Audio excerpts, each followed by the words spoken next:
बार की बात है, राजा भोज के भव्य दरबार में एक कारीगर उपस्थित हुआ। उसके हाथ में सोने से बनी 3 सुंदर पुतलियां थीं। तीनों पुतलियां देखने में बिल्कुल एक जैसी थीं, न आकार में कोई अंतर, न रंग में, न ही चमक में। कारीगर ने हाथ जोड़कर राजा भोज से कहा, महाराज, मैंने अनेक देशों की यात्रा की है, पर अब तक कोई भी इन पुतलियों का सही मूल्य नहीं आंक सका। सुना है कि आपके दरबार में बड़े बड़े विद्वान और गुणीजन हैं। कृपया इनसे इन पुतलियों का मूल्यांकन करवाइए। राजा भोज ने दरबारियों की ओर देखा। एक प्रसिद्ध जौहरी आगे बढ़ा और बोला, महाराज, हम अभी इनकी कीमत बता देते हैं। जौहरी ने तीनों पुतलियों को ध्यान से देखा, सोने को कसौटी पर परखा और फिर तौल कर देखा। परिणाम वही निकला। तीनों पुतलियां समान शुद्ध सोने की थीं और वजन में भी बिल्कुल बराबर। जौहरी ने गर्व से कहा, महाराज, इन तीनों की कीमत एक जैसी है। यह सुनकर कारीगर मुस्कुरा दिया। राजा भोज समझ गए कि बात केवल सोने या वजन की नहीं है।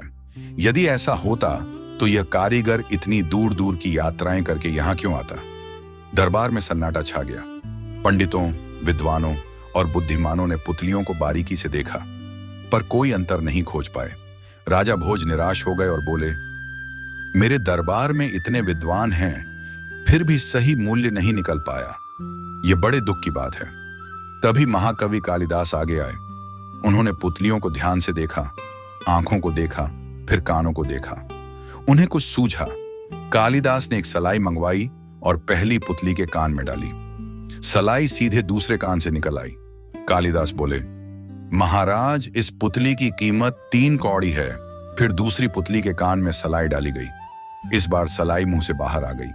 कालिदास ने कहा, इस पुतली की कीमत 1 मोहर है। अब तीसरी पुतली की बारी थी। जब सलाई उसके कान में डाली गई तो वह सीधे पेट में चली गई और बाहर नहीं निकली। कालिदास ने शांत स्वर में कहा, महाराज, इस पुतली की कीमत 1.25 लाख मोहर है। दरबार में आश्चर्य फैल गया। राजा भोज ने पूछा, कालिदास, इन कीमतों का आधार क्या है? कालिदास ने उत्तर दिया, महाराज, पहली पुतली उस मनुष्य जैसी है जो अच्छी बातें एक कान से सुनकर दूसरे कान से निकाल देता है। ऐसे लोगों का मूल्य बहुत कम होता है।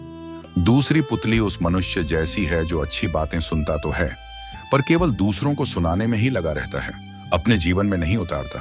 और तीसरी पुतली उस मनुष्य जैसी है जो ज्ञान और सदाचार की बातें सुनकर उन्हें अपने जीवन में उतार लेता है। ऐसे लोग अमूल्य होते हैं। यह सुनकर पूरा दरबार मौन हो गया। फिर सभी ने कालिदास की बुद्धिमत्ता की मुक्त कंठ से प्रशंसा की।